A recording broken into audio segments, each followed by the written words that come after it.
Muy bien, ahora vamos con el tema de la presión atmosférica. Vamos a desarrollar algunos problemas en los que involucre la diferencia de alturas en un manómetro de mercurio.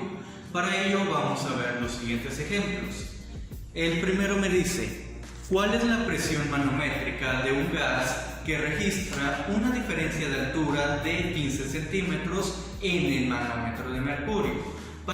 Para resolver este problema, primero tenemos que observar la fórmula, lo cual nos dice lo siguiente. La presión manométrica, es igual a la densidad del mercurio por la gravedad por la diferencia de altura o la altura manométrica, que sería lo mismo. En este caso vamos a ver qué datos me da el problema. El problema me da el dato de que estamos utilizando un manómetro de mercurio, por eso es que estamos manejando la densidad del mercurio. Si fuera un manómetro de agua, tuviéramos que utilizar la densidad del agua. Si fuera un manómetro de alcohol, tendríamos que usar la densidad del alcohol. Pero bueno, el problema me dice que estamos utilizando la densidad del mercurio y me dice que la diferencia de alturas es de 15 centímetros. A partir de la unidad medida de los 15 centímetros voy a elegir trabajo con el sistema CGS o con el sistema MKS.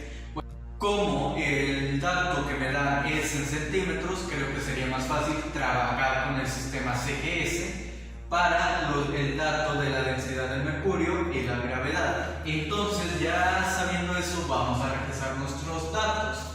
El problema me dice que la altura manométrica es igual a 15 centímetros.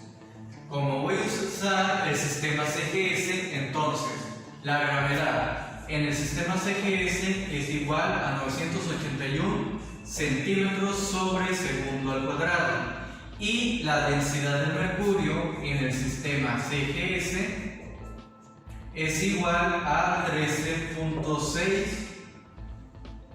gramos sobre centímetro cúbico. Y ya con esto puedo proceder a aplicar la fórmula, y en lo que todas las unidades de medida están en sincronía con el mismo sistema de unidades. Entonces, aplicando la fórmula, primero voy a anotar densidad del mercurio, que serían 13.6 gramos sobre centímetro cúbico. Después gravedad, que serían 981 centímetros sobre segundo al cuadrado.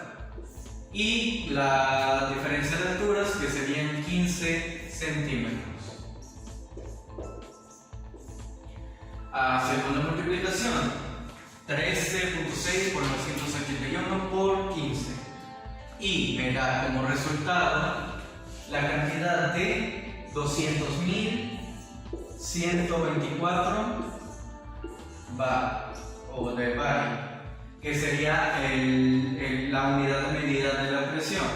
La explicación es que el bario es igual a DINA sobre centímetro cuadrado, que es lo que obtenemos al agrupar los gramos de esta parte con los centímetros sobre segundo cuadrado. Obtenemos una DINA, y esta parte, como queda centímetros sobre centímetro cúbico, se elimina centímetro y el centímetro cúbico se convierte en centímetro cuadrado. Por eso obtenemos DINA sobre centímetro cuadrado, que es lo mismo que una bar.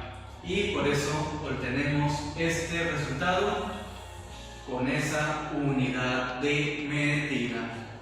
Ahora vayamos con el siguiente problema.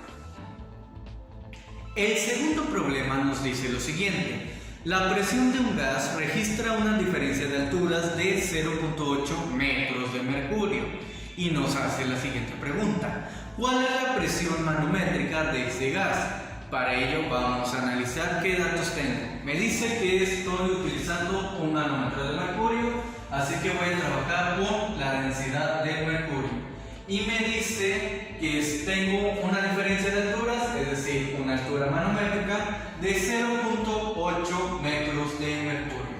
Como me están dando la unidad de medida en metros, sería más sencillo trabajar sin tener que hacer la conversión a centímetros con el sistema MKS, y nos sirve de práctica para trabajar con los dos sistemas. Entonces, como aquí tengo 0.8 metros, voy a utilizar la constante de gravedad según el sistema MKS y la densidad de mercurio según el sistema MKS. En el caso de la gravedad sería 9.81 metros sobre segundo al cuadrado, mientras que para la densidad de mercurio serían 13.600 kilogramos sobre metro cúbico. Y con esos datos ya podemos aplicar la fórmula, y entonces las operaciones quedarían de la siguiente manera: densidad del mercurio, primero los 13.600 kilogramos sobre metro cúbico, multiplicado por la constante de gravedad, 9.81 metros sobre segundo al cuadrado, por la altura manométrica, que en este caso sería 0.8 metros. Hacemos la multiplicación y obtenemos el siguiente resultado, el cual es de 106.732.8 pascales, que en este caso ocurre algo similar como el ejemplo anterior, en donde agrupamos kilogramo con metro sobre segundo, obtenemos newtons, y aquí quedan metros sobre metro cúbico. Eso quiere decir que se elimina metro y el metro cúbico pasa a ser metro cuadrado, y al ser la unidad de medida newton sobre metro cuadrado, es lo mismo que decir que estamos trabajando con pascales. Por eso tiene esta unidad de medida. Ahora vamos con el siguiente tema, o el siguiente video. No sé si los haré por separado. Adiós.